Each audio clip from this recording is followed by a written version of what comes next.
नमस्कार, स्वदेश न्यूज के खास प्रोग्राम जनता मांगे जवाब में आपका स्वागत है। मैं हूं आपके साथ हसबी त्रिपाठी। देश की सियासत में क्या मुस्लिम समुदाय की ताकत कम हो रही है? क्या लोकतंत्र के मैदान में मुस्लिमों का ये सबसे बुरा दौर है? दरअसल मोदी सरकार में अल्पसंख्यक मंत्री रहे मुख्तार अब्बास नकवी के इस्तीफे देने के बाद ये सवाल अब हर किसी के जुआ पर है। नकवी के मोदी मंत्रिमंडल से इस्तीफा देने के बाद फिलहाल बीजेपी का राज्यसभा से लेकर लोकसभा तक एक भी सांसद नहीं बचा है। यानी संसद में बीजेपी अब पूरी तरह से मुस्लिम मुक्त हो गई है।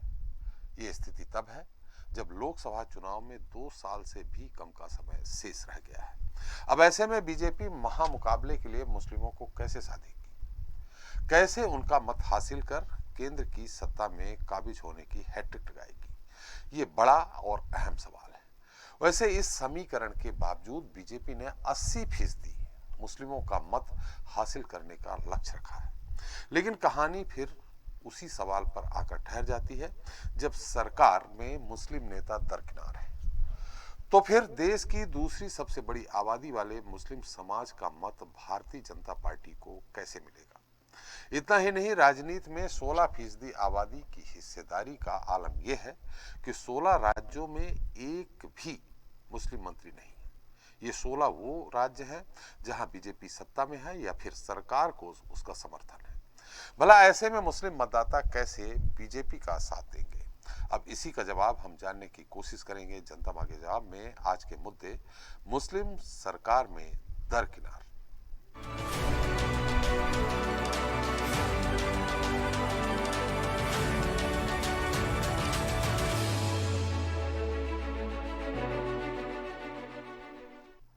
तो देश में मुस्लिमों की आबादी 16% के करीब है।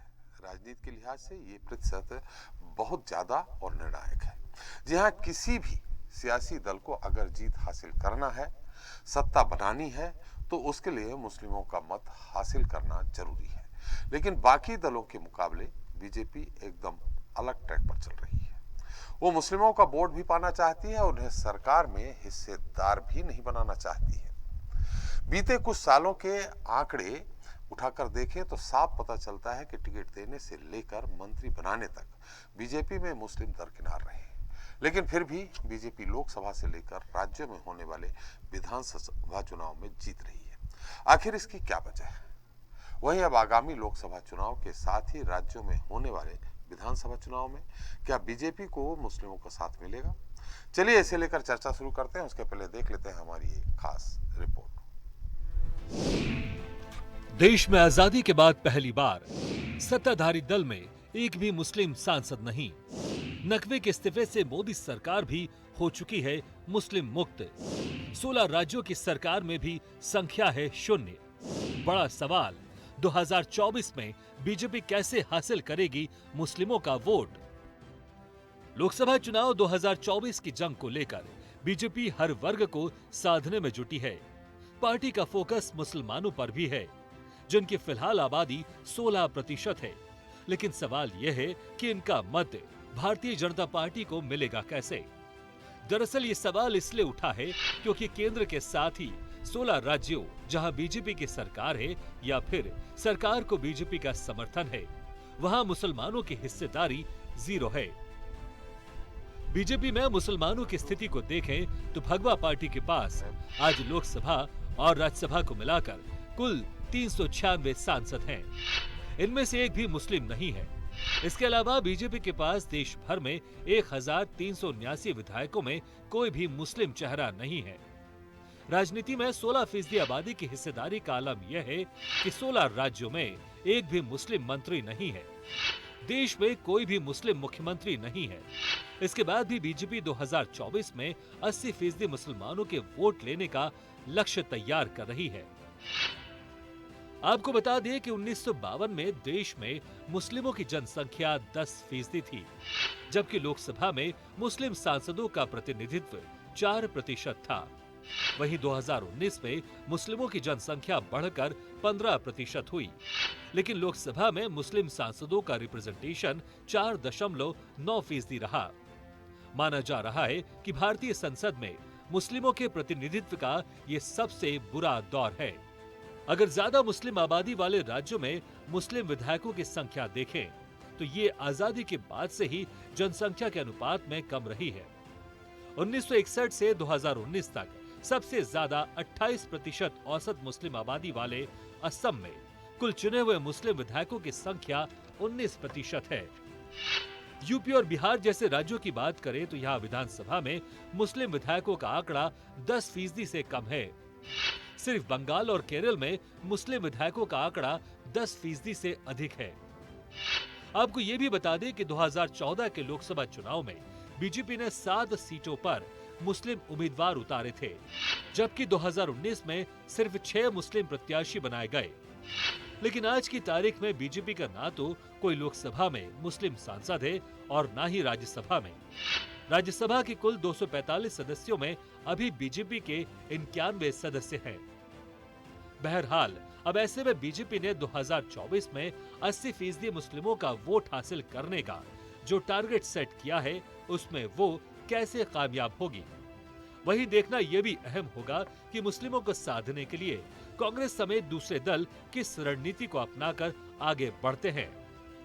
ब्यूरो रिपोर्ट, स्वदेश न्यूज। तो सरकार में दरकिनार हैं मुस्लिम। आज किस बड़े मुद्दे पर चर्चा करने के लिए हमारे साथ जुड़ रही हैं बीजेपी प्रवक्ता हैं नेहा सालनी दुआ जी हैं। सालनी जी, आपका बहुत बहुत स्वागत है। कांग्रेस नेता पवन शर्मा जी हैं। शर्मा जी, आपका भी स्वागत है। AMIM के राष्ट्रीय प्रवक्ता डॉक्टर अब्दुल मन्नान जी हैं। मन्नान साहब, आपका भी बहुत स्वागत है। वरिष्ठ पत्रकार डॉक्टर भूपेंद्र सोलेरे जी हैं। सोलेरे जी, आपका स्वागत है। और हमारे साथ हैं स्वदेश न्यूज के managing editor RP Srivastava. Srivastava ji, आपका भी स्वागत है। सालनी जी, मेरी आवाज आ रही है आपको? जी सालनी जी, हालांकि आंकड़े आपके सामने होंगे, आवाज आ रही है आपको? हाँ जी आ रही है। आंकड़े आपके सामने होंगे। जैसा कि अभी राजनीति में अभी चर्चा का एक विषय है कि अगले चुनाव में 2024 जो महारण है उसके पहले भारतीय जनता पार्टी अल्पसंख्यक यानी मुस्लिम मतदाताओं को भी साधने का प्रयास कर रही है। उसने लक्ष्य रखा है कि 80% मुसलमानों के वोट लेने हैं।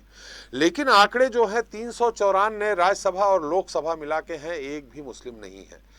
एकमात्र मंत्री थे, उनसे भी वो भी इस्तीफा दे चुके हैं। 16 राज्य हैं आपके। 16 राज्यों में मैंने 4 में 5 में महाराष्ट्र मिला ले तो 5 राज्यों में आपका समर्थन है, 12 आपके इंडिपेंडेंट है, एक भी मुस्लिम मंत्री नहीं है। इन स्थितियों में क्या नहीं लगता है कि मुस्लिम मतदाताओं की आपको आवश्यकता नहीं है, ऐसा लग रहा है?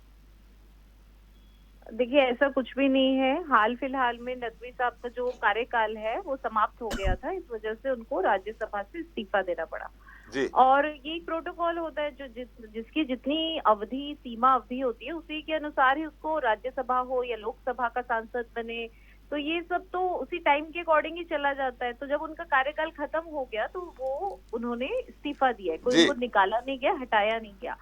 अब रही बात कि उनका आगे क्या होगा, तो देखिए वो तो शीर्ष नेतृत्व की बात है। हो सकता है उनको कोई और बड़ा अच्छा पद दिया जाए।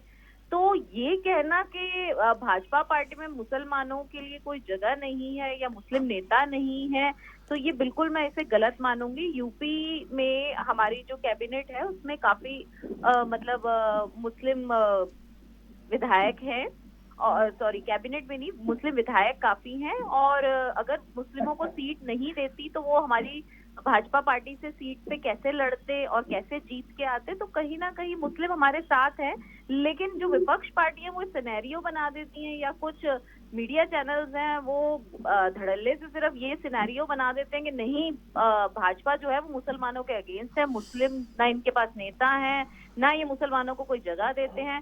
अगर ऐसा होता तो सरकार की इतनी सारी योजनाएं जिसका ज्यादा लाभ हिंदुस्तान में हिंदुओं के की बजाय मुसलमान उस योजनाओं का लाभ ज्यादा लेते हैं। तो कहीं ना कहीं हम तो सबका साथ सबका विकास चाहते हैं।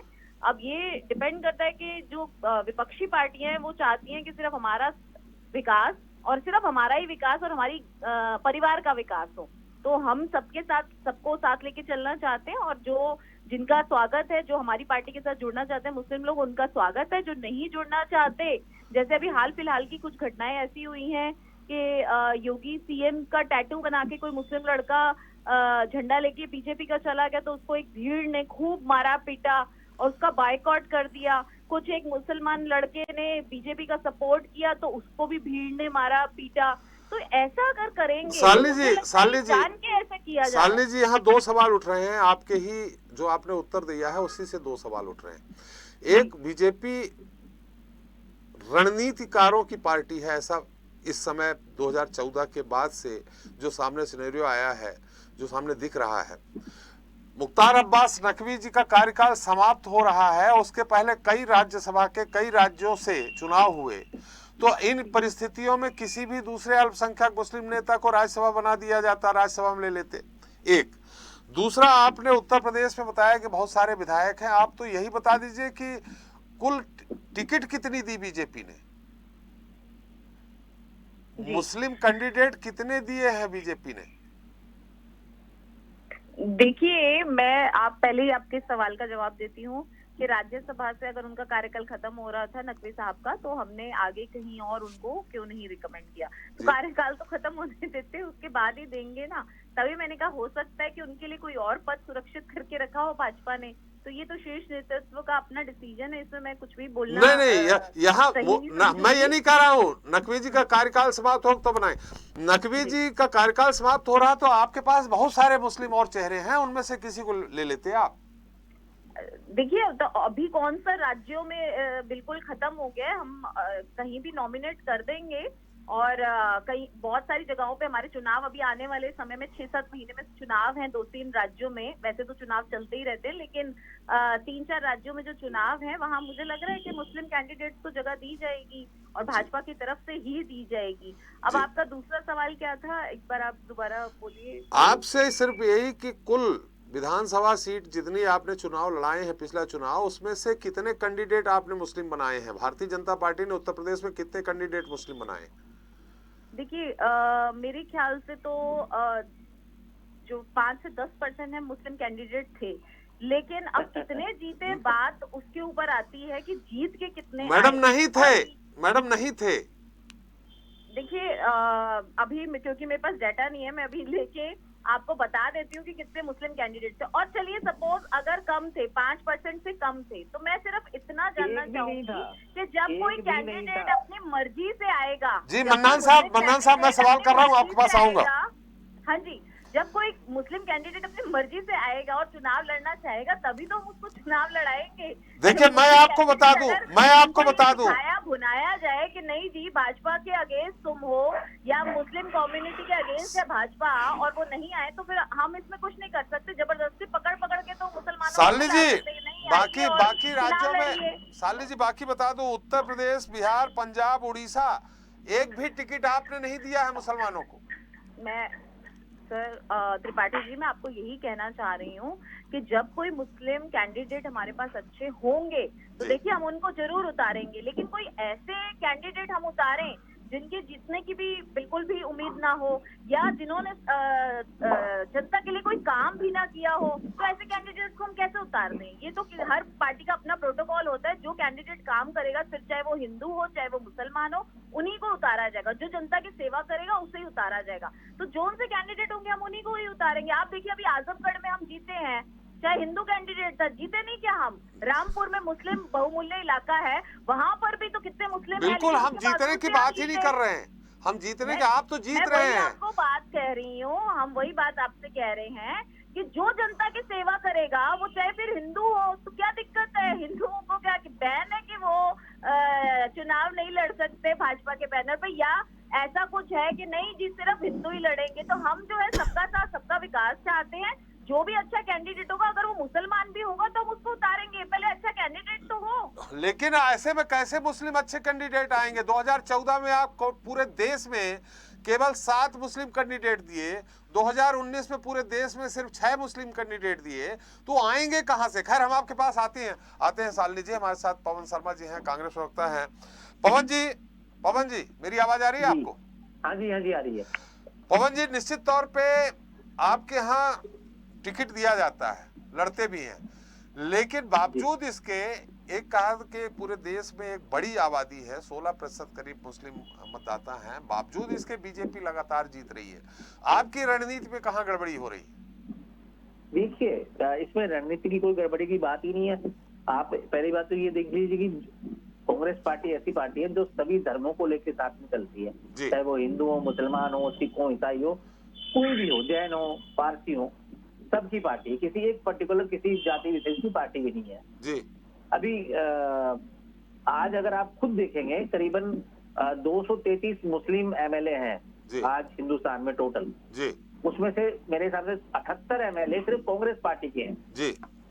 और देखिए जहां जहां हमारी सत्ता है वहां पे हमारा इनका प्रतिनिधित्व भी है, मंत्रालय में भी है। जी। आप देखेंगे हम पहले महाराष्ट्र में तो वहां पे 4 मंत्री मुस्लिम थे।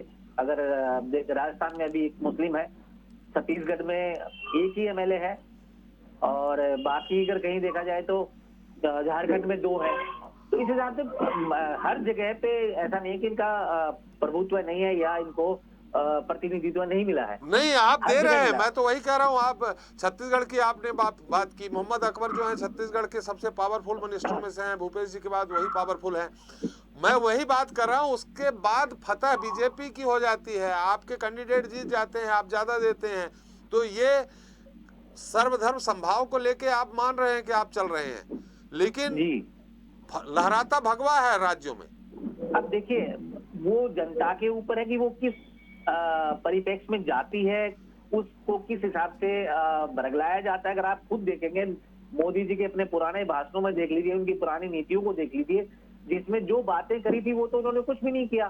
धरातल पे तो कुछ है नहीं।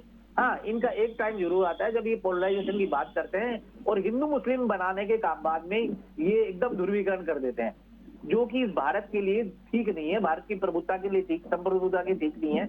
इनको बीजेपी को भी चाहिए कि इनको प्रतिनिधित्व उस हिसाब से मिले, उनको अपना माने। अभी जो हमारी बीजेपी की साथी हैं वो कह रहे थे कि कोई आएंगे तो हम उनको टिकट देंगे। भाई आने की बात नहीं, आप उनको बुलाइए, आप उनको गले से लगाइए तो सही है एक बार।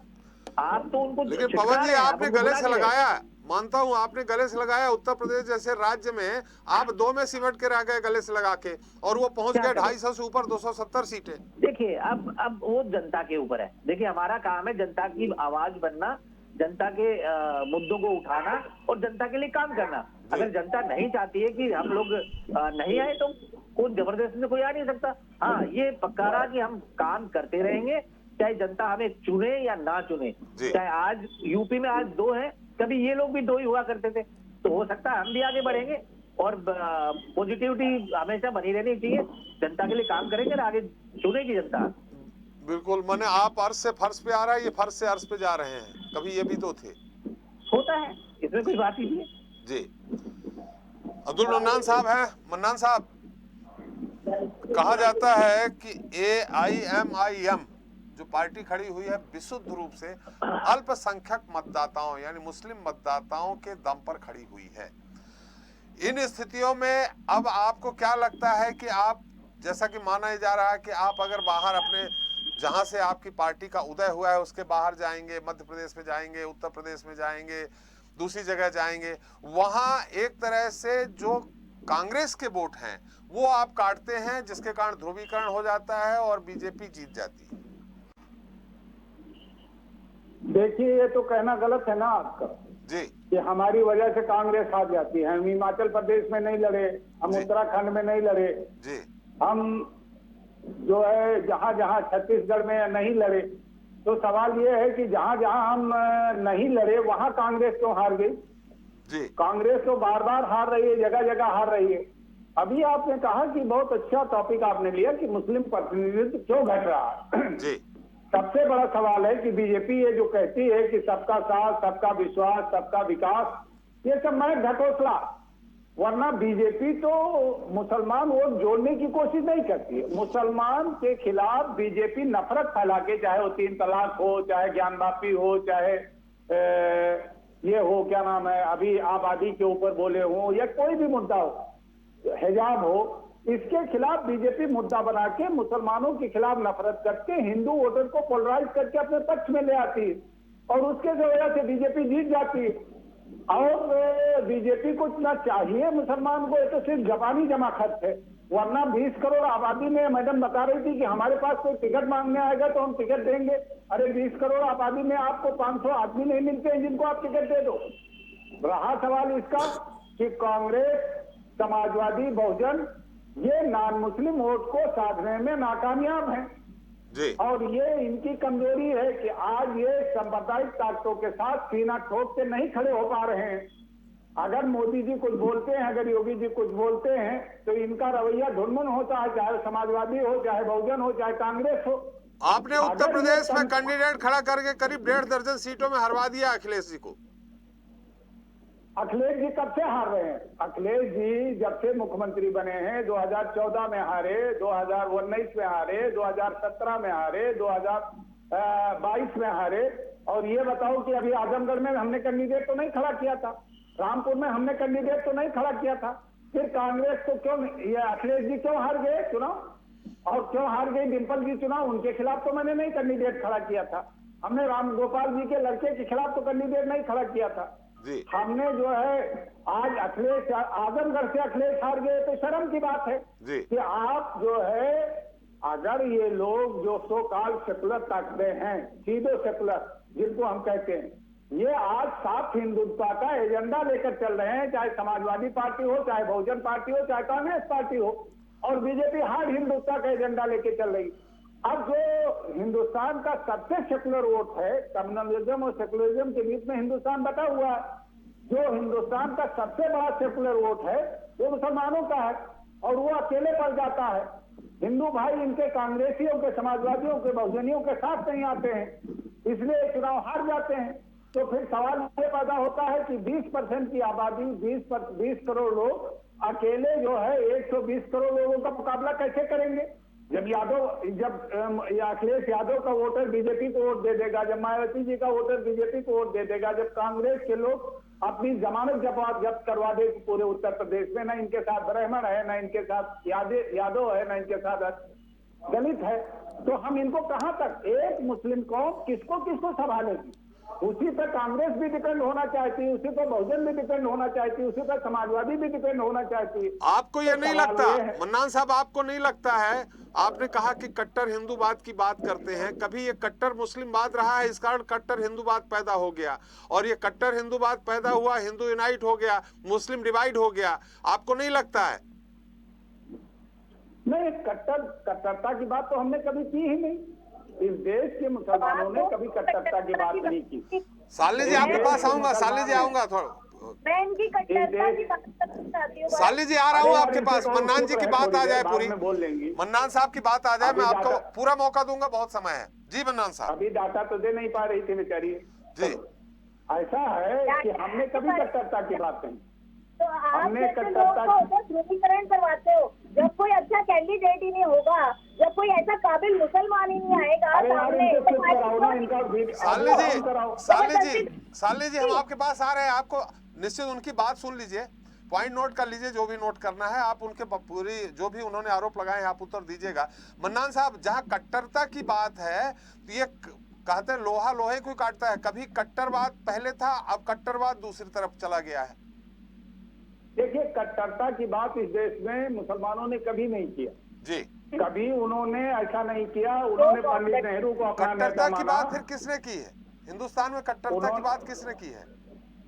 फिर कट्टरता की बात दो तरह की कट्टरता हुई ना जी। एक जो सेकुलर ढांचे में कुछ लोग कट्टर छुपे हुए थे जी। और वही कट्टर लोग कभी कभी पाला बदल देते हैं। जैसे अभी शिवसेना ने पाला बदल के जो है बीजेपी को साथ आ गई। जैसे मध्य प्रदेश में जो कांग्रेसी कट्टरवादी थे, संघी लोग थे, वही पलट के गए और बीजेपी में शरीक हो गए और मध्य प्रदेश के पूरे मैंडेट को इन्हीं कांग्रेसियों ने बर्बाद करके वो कर दिया, जिता दिया। कई बार मायावती जी ने कट्टरपंथियों से समर्थन लिया, 3 बार भाजपा से मिलकर सरकार बनाई। तो सवाल इस बात का पैदा होता है कि हमने तो नेता माना पंडित नेहरू को, हमने नेता माना इंदिरा गांधी को, हमने नेता माना राजीव गांधी को, हमने नेता माना चौधरी चरण सिंह को, हमने नेता माना चंद्रशेखर को, हमने नेता माना देवगौड़ा को, हमने नेता माना जो है राजीव गांधी को। हमने तो कट्टरता इस देश में अटल जी को नहीं माना नेता आपने? अटल जी को नहीं माना? 1977 में जब जनता पार्टी बनी थी तो अटल जी को भी नेता माना गया था, अडवाणी जी को भी नेता माना गया था, नानाजी देशमुख को भी नेता माना था मुसलमानों ने। जब 77 में अटल बिहारी वाजपेयी, अडवाणी और सारा विपक्ष इंदिरा गांधी के खिलाफ इकट्ठा हो गया था, तब इस देश के मुसलमानों ने अटल बिहारी को भी अपना नेता माना था। तब इस देश के मुसलमानों ने अडवाणी को भी अपना नेता माना था। तब इस देश के मुसलमानों ने, जहां से मैं बलरामपुर से हूं, नानाजी देशमुख जो कि आरएसएस के कट्टर नेता थे, जी। उनको जिता के बलरामपुर से लोगों ने भेजा था। तो ये क्यों कह सकते हो? अभी सर्वे आया है कि 8% मुसलमानों ने भी बीजेपी को वोट दिया। तो सवाल है कि मुसलमानों ने तो सबको नेता माना, चाहे दलित हो, चाहे पिछड़ा हो, चाहे जी अगड़ा हो। साली जी आ रहा हूँ सिर्फ बस। अगर नहीं मन्नान साहब थोड़ा संक्षेप में। संक्षेप तो इनका कितना सारा हो गया, अब मेरे से सुन लीजिए त्रिपाठी जी। साली जी एक मिनट, हमारे साथ तो एक मिनट, इन्होंने इतना बोला कट्टरवाद पे, और इनके नेता ये जो कट्टरवादी है वो ऐसी बातें करते हैं कि हम तो धर्मनिरपेक्ष हैं, हमने नेता माना अटल जी को, हमने नेता माना राजीव जी को, हमने नेता माना इंदिरा गांधी को। माना नहीं, मानना पड़ा कहिए, माना नहीं था आपने किसी को। अब आगे मानना सुनिए, पड़ा, अब आगे ये देखो, सुनिए, बताती हूँ। यही अब जबान आगे ये बोलती सुनिए। है, यही यही इनकी जबान है, मानना पड़ा। आपके नेता जो है, देखिए मानना त्रिपाठी पड़ा। जी, आप इनकी आवाज बंद तुम्हें करें। हिंदुस्तान में रहना पड़ा। ये क्यों ऐसा बोल रहे हैं? जी, मानना आप एक पड़ा। एक एक करके अगर बात करेंगे तो आप दोनों लोगों की बात आ जाएगी दर्शकों तक। कृपया बात ले आई है, अब जनता का परिचय ले रही है बैठी। मन्नान साहब एक बार, ठीक है साली जी कुछ बोलना चाह रही, लेकिन साली जी सवाल आपसे है, मानना पड़ा का क्या मतलब है? मानना पड़े का क्या मतलब है? छोटे पैसी हैं, वो क्या कहते हैं, हमें 15 मिनट दे दो, सारे हिंदुओं को खत्म कर देंगे। उसके बाद इनके छोटे नवाब दोबारा बोलते हैं 2022 में, अभी हाल फिलहाल में सीए के खिलाफ 2021 दिसंबर को बोलते हैं कि हमको मौका दे दो, सब मुसलमान एक हो जाओ, छोटा वाला पाकिस्तान बना देंगे। ये सब कहाँ से टीवी पे गलत बयानी कर रही हैं, आपके प्लेटफॉर्म पे मिसयूज कर रही हैं। साली जी जो भी आप कह रही हैं उसके, साली जी जो भी आप कह रही हैं उसका क्या प्रूफ है? मैं बता तो रही हूँ, आप चेक कर लीजिए, आप टाइप कीजिए, आप वैसे छोटे का टाइप कीजिए 2021 और 22 का बयान दिसंबर 5 का, आपको सामने आ जाएगा, आपको पता चल जाएगा कि उन्होंने कहा है बात करते हैं, हवाई बात करते लोगों का काम है, ये लोगों को भड़काते हैं, ये मुसलमानों को भड़काते हैं। चलिए साली जी हम आ रहे हैं आपके पास। साली जी, मन्नान साहब आपके पास आ रहे हैं। पार्टी जी बताइए, इनको तो इतना मौका मिला, मैं कुछ बोलने लगती हूँ तो मुझे चुप करा दिया जाता है। साली जी शुरुआत आपसे ही की थी, साली जी शुरुआत आपसे ही की थी। अगर नहीं है भाजपा की तो आप बुलाइए मत भाजपा वालों को, सिर्फ आपकी आपस में चलती रहे। साली जी सवाल यहाँ ये है, सवाल ये हिंदुस्तान है, हिंदुस्तान में अगर सर्वधर्म समभाव की बात आप भी करते हैं, हिंदुस्तान में जो जैसा, हालांकि यहाँ इस तरह का कोई संविधान नहीं है कि जिसकी जितनी आबादी उसको उतना प्रतिनिधित्व मिलना चाहिए, ऐसा संविधान में नहीं है, लेकिन फिर भी एक हक तो बनता है कहीं न कहीं से। आपकी 16-17 राज्य जब हो गए हैं, वहां मिला करके, महाराष्ट्र मिला करके एक भी मुस्लिम मंत्री नहीं है। कभी यहाँ 90 में सुंदरलाल पटवा की सरकार थी तो अब्दुल गनी अंसारी को टिकट दे करके जिता के लाए थे और उनको मंत्री बनाया था, एकमात्र विधायक होते हुए भी। तो इन स्थितियों में कहीं न कहीं प्रतिनिधित्व रखना चाहिए। हालांकि मुझे लग रहा है कि कुछ बड़ा आश्चर्यजनक कोई निर्णय लेने जा रही है भारतीय जनता पार्टी नकवी जी को लेकर के आने वाले समय में। हमारे साथ सुलोरी जी हैं। सुलोरी जी, अभी सीधी मैंने आंकड़े भी बताए कि कितने राज्यसभा, 51 नए राज्यसभा, बाकी लोकसभा कुल मिला के 394 सदस्य लोकसभा राज्यसभा के, और लगभग 3000 से ऊपर विधानसभा के, एक भी मुस्लिम नहीं। The person you are सुलोरी जी, अभी मैंने जो बिंदु पे बात चर्चा सुनी, 1379 विधायक हैं, एक भी मुस्लिम नहीं। जी, उसमें क्या है कि जो बीजेपी का जो उदय हुआ 1980 में जी, और जो जनता पार्टी का जो पहला प्रयोग किया गया था जी, और जो विफल रहा, तो उस समय जो संघ की आइडियोलॉजी थी और जो उस समय के देवरस जी सरसंघचालक थे, तो उनका विचार था कि अगर हमारी बात कोई संसद में कहने वाला होता जी, तो ये इमरजेंसी का परिणाम नहीं होता है। इस कारण ये एक दक्षिणपंथी पार्टी के रूप में उदय हुआ भारतीय जनता पार्टी। भारतीय जनता पार्टी को मैंने कई बार देखा है, बड़े अच्छी तरीके से देखा है, बड़े नेताओं को भी मैंने गौर देखा है। वो देखिए, कोई राजनीति पार्टी है तो वो वोट की राजनीति तो करती है, वोट उसके लिए बड़ा महत्वपूर्ण होता है। तो वोट के लिए उन्होंने मुस्लिम लोगों पे काफ़ी रिसर्च की। तो इसी के पैरेलल एक संघ ने राष्ट्रीय मुस्लिम मंच का एक काम किया, प्रारंभ किया, जिसके एक वरिष्ठ प्रचारक इंदेश जी उसको काम देखते हैं। वो राष्ट्रीय मुस्लिम मंच मुस्लिम समुदाय के बीच में काम करता है और वहाँ से तय करके लाते हैं कि जो राजनीति में किस तरह से जा सकते हैं। लेकिन दुविधा अब बीजेपी के पास अभी ये है कि उनके पास वास्तव रूप से क्या है, समर्पित कार्यकर्ता जो आइडियोलॉजी के कार्यकर्ता होते हैं, क्योंकि वो आइडियोलॉजी को चेक करते हैं और उस आइडियोलॉजी के बिना उसको मैदान में उतार नहीं सकते। दूसरी बात क्या है, जैसे ही बीजेपी से मुस्लिम कैंडिडेट खड़ा होता है तो समाज में ये परिवेश बना दिया जाता है कि ये सांप्रदायिक पार्टी है, ये मुस्लिम विरोधी पार्टी। तो वो जो मुस्लिम वोट भी होता है, वो अब रामपुर का अगर मुख्तार अब्बास नकवी का चुनाव देख लें तो वहाँ पे उनको जो मुस्लिम बाहुल क्षेत्र थी और वो वहाँ से नहीं जीत पाए। उसका कारण यही था कि वो उनके साथ जहाँ जो बीजेपी से क्या कुछ कह रहे हैं मन्नान साहब? एक बार जीते मुख्तार अब्बास नकवी जी जीते थे, लेकिन मैं उसका आपको विश्लेषण कर रहा हूँ। उसका एक कारण था कि शाहनवाज जी भी जीते हैं। नहीं, शाहनवाज जी भी जीते हैं और आपने जो जो गनी अंसारी जी की जो चंदेला वाली सीट का जो छतरपुर जिला के वो आपने चित्रण किया, तो वो उनकी जो छवि थी, उनका क्या था कि जब शिलान्यास हुआ था राम जन्मभूमि का, तो गनी जी को मैंने खुद देखा है कि वो अपने सिर पे लेके उस शिलान्यास के लिए निकले हुए थे। तो उनके अंदर जो हिंदू मुस्लिम का जो एकतापूर्ण बात थी वो एक बड़ी निर्णायक थी।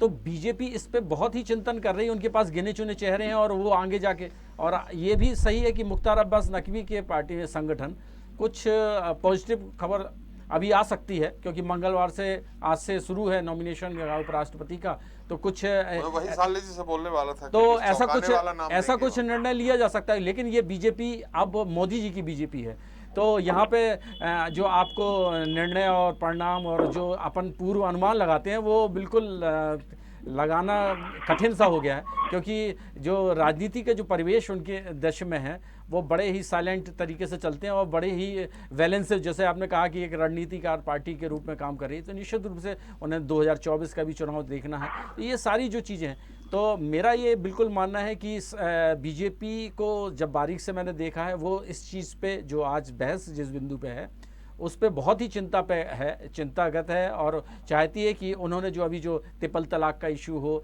तो जो महिलाओं के वोट को डाइवर्ट करने के लिए भी उन्होंने ये काम किया है, बहुत से कार्य किए हैं, जिससे कहा तो जो एजुकेटेड लोग हैं वो कुछ जुड़ें।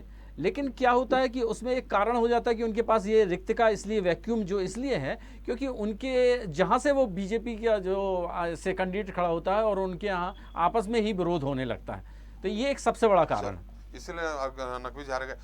श्रीवास्तव जी, आपकी इस पूरे उस पर टिप्पणी चाहिए, और साथ में आपको मन्नान जी से या शालिनी जी से या पवन शर्मा जी से कोई सवाल करना हो तो सवाल कर सकते हैं। नहीं, देखिए त्रिपाठी जी, सबसे पहले मैं टिप्पणी करना चाहूँगा जी। 2014 का जो लोकसभा चुनाव था जी, उसके पहले भारतीय जनता पार्टी ने लगातार मुस्लिम तुष्टीकरण की नीति का आरोप इन दलों पर, कांग्रेस पर खास करके लगाती रही, और जिसका नतीजा ये था कि एक पोलराइजेशन की स्थिति बनाने की कोशिश की गई। जी। सवाल है, जो भी चुनाव आदमी लड़ता है वो जीतने के लिए पार्टियां चुनाव लड़ती हैं। 2014 के चुनाव में मोदी जी ने ये थोड़ा एक तरह से ये प्रूव किया है कि बिना साउथ के और बिना मुस्लिम मतदाताओं के देश में राज कर सकते हैं। हाँ, मैं वही कहने जा रहा हूँ। जब भी कोई चुनाव होता है, जैसे आप उत्तर प्रदेश का चुनाव देखिए, जहाँ तक जो है पाकिस्तान, कब्रिस्तान, तमाम चीज़ों क्यों लाया जाता है, लोग क्यों नहीं जुड़ते हैं, ये भी सोचने वाला विषय है। ये भारतीय जनता पार्टी जिस तरह की रणनीति बना रही मुसलमान मतदाताओं को अपने पाले में लाने के लिए, तो कुछ ऐसी छोटी छोटी घटनाएं हैं जिनको कि अवॉइड करना पड़ेगा। ऐसा नहीं है कि कोई आदमी एकाएक चलाएगा। आप देखिए, इनकी पूरी आबादी 20-22 करोड़ के आसपास है, मतलब उत्तर प्रदेश जैसे राज्य के बराबर आबादी है, और आपने प्रतिनिधित्व देखा है कि कितना परसेंट है, 4.9% है जी। मेरा ये कहना है, उत्तर प्रदेश में आप समझिए 80 सांसद आते हैं, इतनी आबादी है, तो कम से कम 2-4 सांसद तो इनके आने चाहिए। मेरा ये कहना है पूरे देश। नकवी जी को हरा दिया वहाँ के लोगों ने, नहीं, नकवी जी को बहुल क्षेत्र से हरा दिया। देखिए, नकवी जी को हरा दिया, लेकिन आपने देखा होगा इन चुनाव में, जैसे अभी बात कर रहे थे मन्नान साहब कि जहाँ पर आजमगढ़ में चुनाव मतलब हार गए अखिलेश, लेकिन वहाँ गुड्डू जमाली भी चुनाव लड़े थे। इस बात को ध्यान रखना होगा। जहाँ तक पोलराइजेशन का सवाल होता है, जहाँ तक पोलराइजेशन, एमआईएम वोट काट लेती है। नहीं, एमआईएम ने भी कई जगह पर वोट इसीलिए काटा जहाँ पर भी देखिए एमआईएम नहीं खड़ी थी, आजमगढ़ में एमआईएम नहीं खड़ी थी, तो विधानसभा में तो खड़ी थी। चार्ज लगा रहे हो। टोटल ध्रुवीकरण हो गया ना वहाँ मन्नान साहब। आप विधानसभा में देखिए जमाली साहब, मैं आपसे ही सवाल कर रहा हूँ, विधानसभा में जहाँ जहाँ आप खड़े हुए हैं उन विधानसभा क्षेत्रों का अध्ययन करिए। जहाँ पर MIM खड़ी हो वहाँ पर समाजवादी पार्टी मुश्किल से कहीं 2000-5000 वोटों से हारी है। 18 सीटें हैं लगभग। ऐसी सीटें हैं। आप ये इल्जाम गलत लगा रहे हैं। नहीं, मैं इल्जाम नहीं लगा, मैं आपने सवाल किया कि वहाँ नहीं खड़ी थी, जब आपने आजमगढ़ पर सवाल खड़ा किया। दूसरी, अखिलेश यादव ने 2014 के बाद जितना भी चुनाव लड़ा, 2012 के बाद 2014 हारे, 2017 हारे, 2019 हारे, 2022 हारे, नहीं तो आप, और वो इटावा में हारे, मैनपुरी में हारे, डिम्पल हारी, अखिलेश हारे, और उनका राम गोपाल का लड़का हारा। जहां यादव लाइन था वहां वो लोग हार गए चुनाव। देखिए, जो MIM का कैंडिडेट नहीं था, MIM तो पर ये सब गलत बात है। नहीं, देखिए, अगर राहुल गांधी हारे, अमेठी से राहुल गांधी हारे, तो हमने MIM का कैंडिडेट खड़ा कर दिया था क्या? वो तो खैर कैसे अमेठी से हार गए? आप देखिए, आज के समय मतदाता किसी की बपौती नहीं बना सकता है, किसी भी लोकसभा विधानसभा क्षेत्र को। अरे भाई, तो आप ये कहो कि non Muslim vote Congress, Samajwadi, Bahujan नहीं ले पा रही है। सारे नॉन मुस्लिम वोट जो है मुसलमानों को छोड़ के सारा वोट बीजेपी को चला जा रहा है। तो वही तो ध्रुवीकरण हुआ है। मुद्दा आज हमारा वही है कि आपके पास मुस्लिम नेता नहीं है, उसके बाद भी लगातार अब राज्य हो, केंद्र हो, सब जगह बीजेपी फतह कर रही है, कमल खिल रहा है, जबकि मुस्लिम नेता नहीं है। शालिनी जी से मेरा सवाल होगा। जी श्रीवास्तव जी, अपनी बात पूरी करें। नहीं, मेरा ये कहना है कि जो मैंडेट जो फ्रैक्चर्ड होता है, जो ध्रुवीकरण की बात होती है, ध्रुवीकरण होता कैसे है? जब शुरुआत यहीं से होती है तो ध्रुवीकरण होता है। आप भारतीय जनता पार्टी अगर उत्तर प्रदेश में एक भी टिकट नहीं देती तो कोई जीतेगा कहाँ से? जी, जीतने की कोई जगह ही नहीं बचती। जब टिकट नहीं लेके प्रत्याशी चुनाव लड़ रहा तब जीतने का कोई सवाल ही नहीं उठता। जी, मेरा ये कहना है कि आपने जो सवाल खड़ा किया है कि इन 16 राज्यों में 17 राज्यों में जो है पूरा भारतीय जनता पार्टी की जहाँ सरकार वहाँ एक भी मुस्लिम प्रतिनिधित्व नहीं है। एक शाहनवाज हुसैन है मेरे ख्याल में वहाँ पर बिहार में। तो मैं ये कहना चाहता हूँ कि ये जो हालात हैं और जिस मुद्दे पर हम बात कर रहे हैं, शालिनी जी ने कहा सबका साथ, सबका विकास, सबका विश्वास, बिल्कुल आप काम कर रहे हैं, हम मानते हैं कि आप ये काम कर रहे हैं, लेकिन इस एक वर्ग का भी विश्वास जीतने की कोशिश होनी चाहिए। जी शालिनी जी, आज से 42 साल पहले जब भारतीय जनता पार्टी कमल के फूल के रूप में उदय हुआ, उसके पहले दीपक चुनाव चिन्ह के साथ जिस तरह से भारतीय जनता पार्टी जनसंघ के जमाने से लड़ रही, जो जनसंघ थी, दो नाम जब हम पढ़ते थे राजनीति पत्रकारिता में 34-35 साल पहले आए, तब भी यही दो नाम थे, एक आरिफ बेग, एक सिकंदर बख्त, दो ही नाम थे। आज भी 42 साल बाद भी आपके पास दो ही नाम हमको दिखते हैं। कोई आप अल्पसंख्यक या मुस्लिम नेता आप नहीं पैदा कर पाए, चाहे नकवी जी की बात करें, शाहनवाज हुसैन जी की बात करें, तीसरा कोई दिख नहीं रहा है जो आपने बड़ा नेता अपनी पार्टी में बनाया हो। 42 साल पहले दो सिर्फ नाम थे, मेरे मुल्क के मालिकों के भाषण स्टार्ट करते थे आरिफ बेग वो और सिकंदर बख्त। आज भी आपके पास कोई दो से ज्यादा चेहरा नहीं है, हो तो बता दीजिए। देखिए, चेहरे तो मुस्लिम ऐसे आप देखेंगे तो हमारे पास बहुत सारे मुस्लिम हैं, लेकिन आप कहीं नेता नहीं बना पाए। मुस्लिम चेहरा ठीक है, छोटे छोटे नेता होंगे, लेकिन बड़ा चेहरा, देश का चेहरा नहीं बना पाए आप। ये बनाने हमको नौते कहा, क्योंकि बहुत तक ज्यादा वो कैंडिडेट को टिकट भी मिलेगी, भी हमारे एक प्रवक्ता है तो उतारा था। तो सिंपल सी बात है, जब जो जनता के बीच में उतरेगा और जीतेगा तो वो धीरे धीरे ऊपर कैबिनेट में अपने आप ही आएगा। अब हम ये तो नहीं कहते कि हमारी पार्टी में मुस्लिम नहीं है, हमारे यहाँ तो अल्पसंख्यक मोर्चा भी है, हम उन्हें चांस भी देते हैं कि भैया आप में से कोई अच्छे निकल के आए जो जनता का प्रतिनिधित्व करे। लेकिन वो लोग भी बेचारे परेशान होते हैं, वो यही कहते हैं कि कुछ लोगों ने ऐसी गंदी राजनीति कर दी है। मैं साफ AIMIM और ये जो कट्टर पंथी चाहे कांग्रेस हो चाहे ये लोग हो, इन लोगों ने ऐसी राजनीति कर दी है कि भाजपा जो है वो मुस्लिम विरोधी है। ऐसी बातें लोगों के दिमाग में डाल दी हैं कि जब हमारे प्रतिनिधि, जब मुस्लिम कैंडिडेट जाते हैं अपने एरिया में मुस्लिम वोट मांगने वोटर्स के पास, तो उनसे कहा जाता है ये तो भाजपा के चमचे हैं और उनको मारा जाता है, पीटा जाता है। तो इसलिए कहीं ना कहीं ये जो गंदी राजनीति इन्होंने खेली है, जिसका खामियाजा आज जैसे आपको भी लग रहा है कि जैसे पता नहीं हम लोग मुस्लिमों के साथ डिस्क्रिमिनेशन करते हैं, हम नहीं करते, करा इन्होंने है। लेकिन भुगतना जो हमारे साथ आज मुस्लिम आना भी चाहते हैं तो उनको दिक्कतों का सामना करना पड़ता है। लेकिन धीरे धीरे सिनेरियो बदल रहा है, बहुत सारे यंग मुस्लिम्स हैं, लड़के हैं जो हमारे साथ आ रहे हैं, युवा नेता हैं हमारे, और मुझे लगता है आने वाले वक्त में 2024 में आपको काफी चेहरे देखने को भी मिलेंगे और आगे प्रतिनिधित्व करते हुए भी दिखेंगे। साली जी, हमारे सवाल का उत्तर नहीं मिला। मैंने कहा आज से 42 साल पहले 2 चेहरे थे, आज भी 2 चेहरे ही। आप राष्ट्रीय स्तर पे भारतीय जनता पार्टी के जो चेहरे हो मुस्लिम, वो 2 ही हैं, हमें 2 भी उतने बड़े नहीं हैं। ऐसे नहीं, आप देखिए राज्यपाल जो है आरिफ मोहम्मद साहब, वो मैं आपको ये कहती हूँ कि आरिफ मोहम्मद साहब जो राज्यपाल है केरल के, क्या आपको वो कोई बड़ा मुस्लिम चेहरा नहीं लगता? या और भी कई ऐसे नेता हैं जिनका मैं नाम लूंगी, जफर असलम साहब, लेकिन आपको फिर वही लगेगा ये इतने से वो वाले नेता है, छोटे नेता है। अब छोटे बड़े को आप छोड़िए, ये देखिए मुस्लिम नेता कितने हैं, तो हम तो सहज देखते हैं। अब ये बात और है कि लोग उसे छोटा और बड़ा वाला कैटेगराइज कर देते हैं, और विपक्ष पार्टियां जो अभी कांग्रेस मुझसे पूछ रही थी कि इन्होंने सिर्फ ध्रुवीकरण के अलावा ये हर जगह सिर्फ इसी वजह से जीतते हैं। अरे भी आज तक प्रधानमंत्री जी ने जितने भी काम करे हैं उनकी कामों की बदौलत हम जीतते हैं। लोग अब रिपोर्ट कार्ड मांगते हैं, ये लोगों ने तो बोलना है कि हाँ भाई जुमला दे रहे हैं, जुमला देते तो 2 बार नहीं जीतते, और 2000 अब आने वाले 24 के चुनाव में भी हम जीतेंगे। हमने कहा कि हम गरीब कल्याण योजना लाएंगे जिसके अंतर्गत हम घर लाए, ठीक है, और हमने कहा और हमने किया भी। जिस वजह से गरीबी दर जो थी, ये कांग्रेस कहती थी गरीबी हटाओ, गरीबी हटाओ। आप देखिए इंदिरा गांधी जी के टाइम से बात उठती थी गरीबी हटाओ की, लेकिन आज तक ये लोग गरीबी हटा नहीं पाए। हम ये नहीं, लेकिन महंगाई बढ़ा दी आपने। 2014 में आप महंगाई के मुद्दे पे जीती थी, आज महंगाई कहाँ है? गरीबी हटी नहीं, लेकिन आप देखिए इनके समय में 12.5 थी। आज गरीब कल्याण योजना जो 2 साल से राशन फ्री दिया जा रहा है सरकार की तरफ से, केंद्र सरकार की तरफ से, उसकी वजह से 10.2 गरीबी दर हो गई है। तो ये भी एक फायदा ही है ना। तो हम ये कहते हैं, हम बोलते नहीं, हम साइलेंटली काम करते हैं और काम करके दिखाते हैं।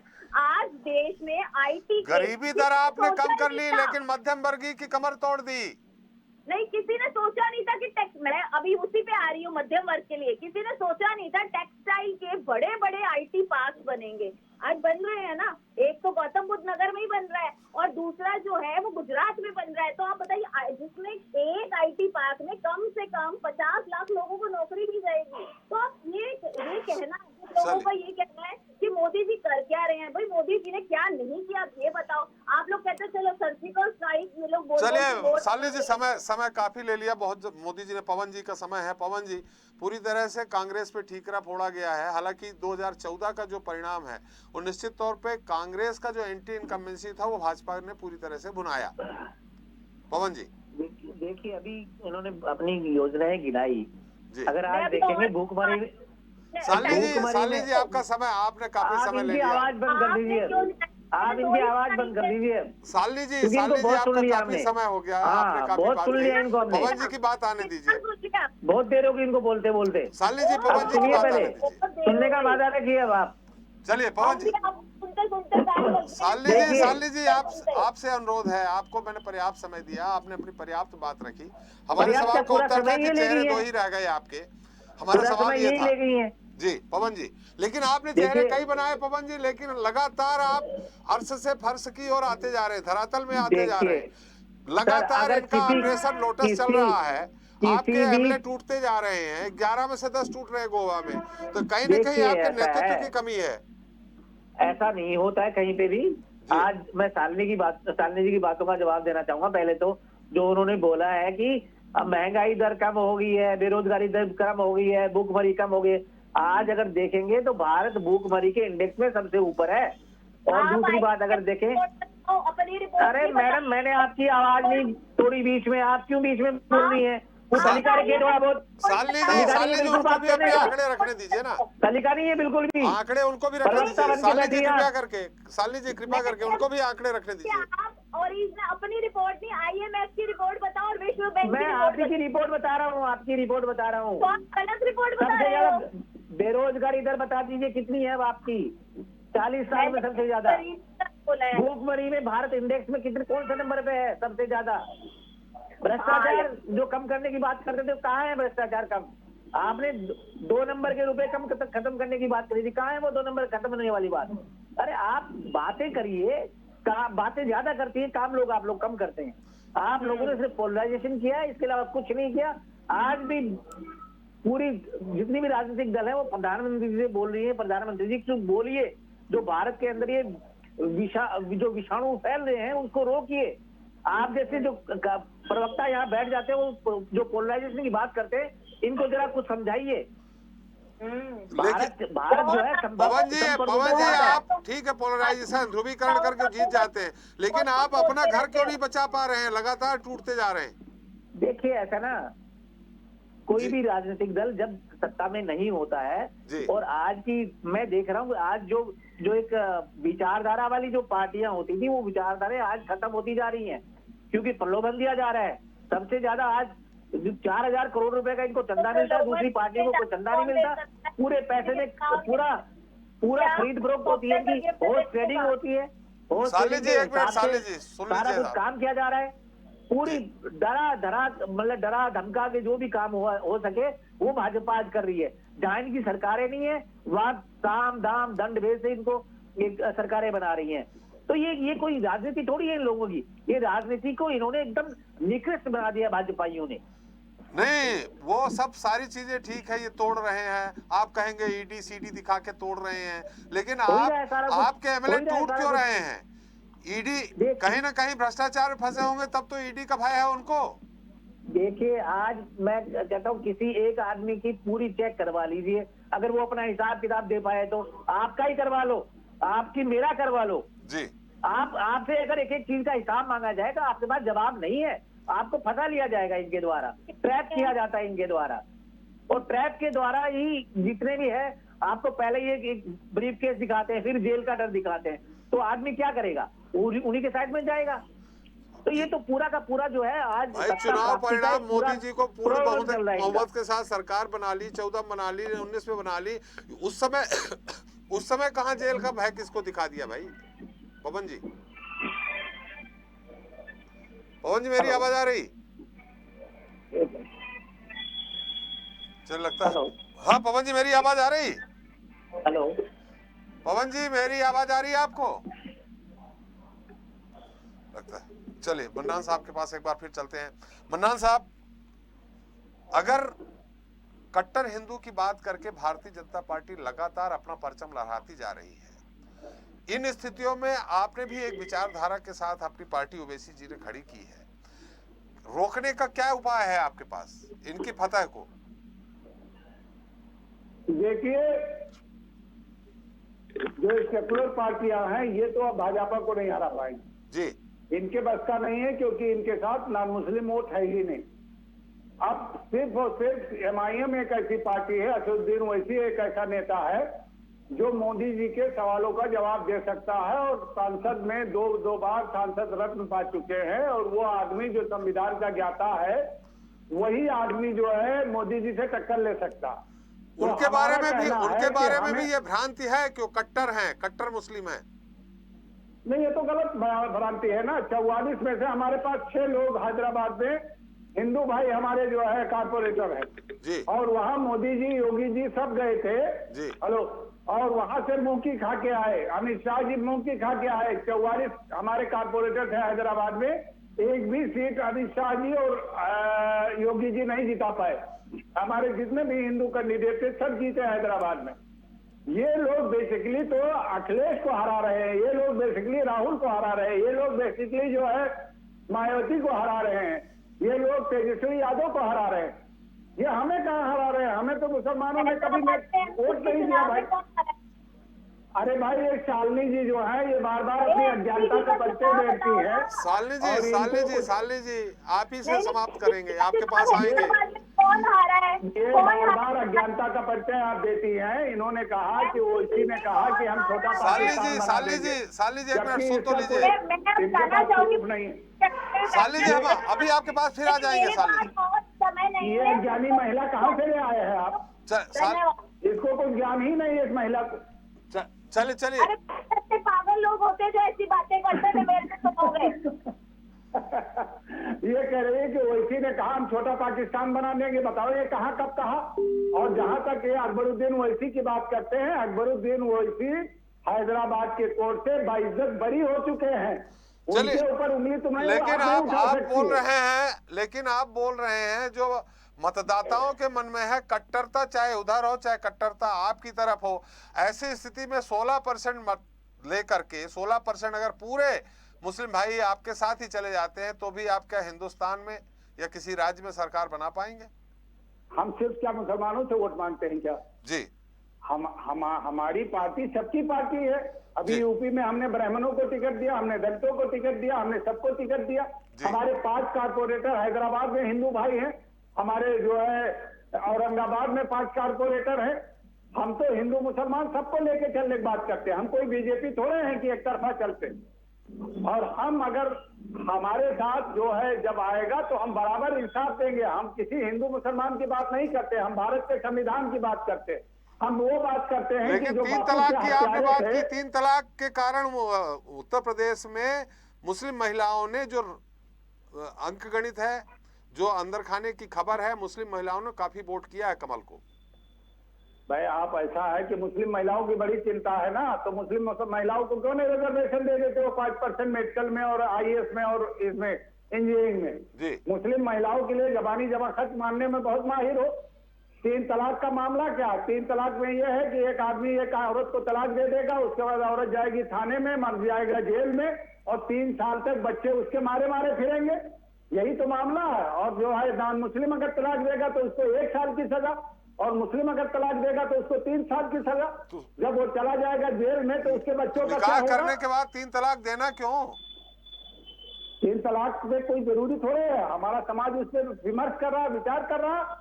और 4 विचारधाराएं हैं मुसलमानों में। एक अहले हदीस है, एक देवबंदी है, एक बरेलवी है, एक शिया है, जिसमें 2 लोग 3 तलाक के फेवर में नहीं है। तो हम उस चीज को, उस मुद्दे को अपने लेवल पर हम हल करेंगे। सरकार को उसमें दखल देने की क्या जरूरत है? सरकार, हम पूछने जा रहे हैं क्या कि 5 फेरे क्यों ले रहे हो? हम पूछने जा रहे हैं क्या कि गोवा में अगर एक हिंदू भाई मर्द है और 32 साल तक उसकी बीवी ने मेल चाइल्ड नहीं दिया है तो वो दूसरी शादी कर सकता है। तो क्या इस पे हम उंगली उठाते हैं? इसका उत्तर अभी साली जी होती तो देती, साली जी नहीं है। चलिए मन्नान साहब, साली जी जा चुकी, बहुत अच्छा हुआ। चलिए सुलेर साहब, बहुत संक्षिप्त टिप्पणी, बहुत कम समय है। ये आज जो विषय रखा गया वो निश्चित रूप से भारतीय राजनीति की जो ध्रुवीकरण की राजनीति है उसको परिप्रेक्षित तो करती है। साथ साथ ये भी बहुत महत्वपूर्ण है कि जो राष्ट्रीय स्तर की जो भारत क्या विश्व की सबसे बड़ी पार्टी जो इस समय है भारतीय जनता पार्टी, लेकिन वो एक बहुसंख्यक का प्रतिनिधित्व कर रही है अल्पसंख्यक के विहीन, ये भी एक प्रश्न चिन्ह लगाता है। इसके लिए उनको जो इनका अभी जो दूसरा टर्म चल रहा है मोदी जी का, इनको निश्चित रूप से इस पर विचार विमर्श करना पड़ेगा और ऐसे नेताओं की जो अल्पसंख्यक और जो मुस्लिम जाति से आते हों, ऐसे लोगों के आने लाना पड़ेगा और इसमें रिस्क भी लेना पड़ेगा, उनको लिए तैयार करना पड़ेगा कि टिकट भले हारे या जीते वो एक अलग विषय है। राजनीति सिर्फ जीतने के लिए ही नहीं की जाती, उसकी उपस्थिति भी दर्ज होनी चाहिए उस समुदाय की। तो इसको भी उन्होंने अपने दृष्टि में रखना चाहिए और इस तरह से इनको फैसले लेने के लिए करने चाहिए, क्योंकि राजनीति लंबे समय तक एक समुदाय से नहीं की जा सकती, क्योंकि जो जनसंख्या के जो अभी आंकड़े आप लोग बता रहे हैं जो कि जो आबादी के हैं, तो अभी तो ये 2011 के हैं, अभी 21 के तो लगभग मुस्लिम आबादी मेरे ख्याल से 25 करोड़ से ज़्यादा पहुंचेगी। और इसमें निश्चित रूप से, और जैसे उत्तर प्रदेश में 100 लगभग विधानसभा क्षेत्र हैं जिसमें मुस्लिम मतदाता निर्णायक थे, और जिसमें मैंने तो अभी देखा है कि जिसमें कई जगह तो 200 और 500 से लेके 5000 तक के वोट में लगभग 120 विधानसभा गई हैं। तो जो अभी श्रीवास्तव जी ने भी बात उठाई थी कि वो ध्रुवीकरण जिस तरह से हो रहा है, तो जो राजनीति एक सेवा का भाव ना रह गए, एक जातिगत एक सिंबलाइजेशन अपने पावर की वो दिखाने का, ये भी एक बहुत सी चीजें हैं जो मतदाता सोच रहा है। जी श्रीवास्तव जी, आपकी भी संक्षिप्त पड़ी, समय हमारे पास कम है। नहीं, देखिए क्या है, सलीम जी ने जो बात कहा है मेरे ख्याल में लगभग वही बात मेरी भी है। सबसे बड़ी बात यह है कि इतनी बड़ी पार्टी है, मैं ये नहीं कहता केंद्र सरकार योजनाएं बनाती है तो सब समाज के लिए बनाती है और सबको लाभ मिला, लेकिन जो बता रहे हैं कि जो प्रतिनिधित्व वहाँ का सवाल है, अगर कोई आवास योजना है, प्रधानमंत्री आवास योजना है, उज्ज्वला है, सबका फ़ायदा उनको मिल रहा है। ऐसा नहीं कि किसी एक वर्ग विशेष को मिल रहा है, लेकिन उसके बावजूद भी ये विश्वास सरकार कायम नहीं कर पा रही है, ना ही अपने यहाँ ऐसे लोगों को खड़ा कर रही है जो उस समाज को भी लेके साथ चले। और शायद यही वजह, आप जैसा कह रहे हैं कि 2024 में इनकी कोई रणनीति बनेगी, रणनीति बना भी रहे होंगे। कोई भी पार्टी ऐसा नहीं चाहती है कि एकदम ध्रुवीकरण पर ही टिकी रहे, तो शायद भारतीय जनता पार्टी इस दिशा में काम कर रही होगी, लेकिन सरकार तो अपना काम कर रही है। चलिए, समय भी समाप्त हो गया। बहुत बहुत धन्यवाद श्रीवास्तव जी आपका, सुलेरे जी आपका। मन्नान साहब, फिर से मुलाकात होगी, फिर से नए मुद्दों पे चर्चा होगी। आपका बहुत बहुत धन्यवाद। पवन जी आपका भी बहुत बहुत धन्यवाद। शालिनी जी हमारे साथ नहीं है, हमारे साथ जुड़े रही। शालिनी जी आपका भी बहुत बहुत धन्यवाद, आप लोगों ने अपना अमूल्य समय हमको दिया, तो एक बार फिर बहुत बहुत सभी को धन्यवाद। तो बीते कुछ सालों से बीजेपी में मुस्लिम नेताओं को ज्यादा तवज्जो नहीं मिल रही। ऐसा हम नहीं कर रहे, बल्कि आंकड़े बता रहे हैं। केंद्र से लेकर 16 राज्यों की सरकार में एक भी विधायक मंत्री नहीं है, जबकि लोकसभा और राज्यसभा में बीजेपी तो मुस्लिम विहीन हो चुकी है। लेकिन इसके बाद भी मुस्लिम मतदाता बीजेपी को पसंद कर रहे हैं। अगर ऐसा नहीं होता तो आजमगढ़ और रामपुर, जो मुस्लिम बाहुल्य है, जहां लोकसभा चुनाव में बीजेपी को हार मिलती रही है, इस बार इन 2 सीटों पर हुए उपचुनाव में बीजेपी को जीत नहीं मिलती। खैर, ये तो उपचुनाव था, लेकिन महारण भी ज्यादा दूर नहीं है। ऐसे में बीजेपी ने मुस्लिम वर्ग को साधने के लिए जो भी रणनीति बनाई है, उसमें वो कैसे और कितना सफल होगी, देखना दिलचस्प रहेगा। इसी के साथ जनता मांगे जवाब इतना ही। नमस्कार।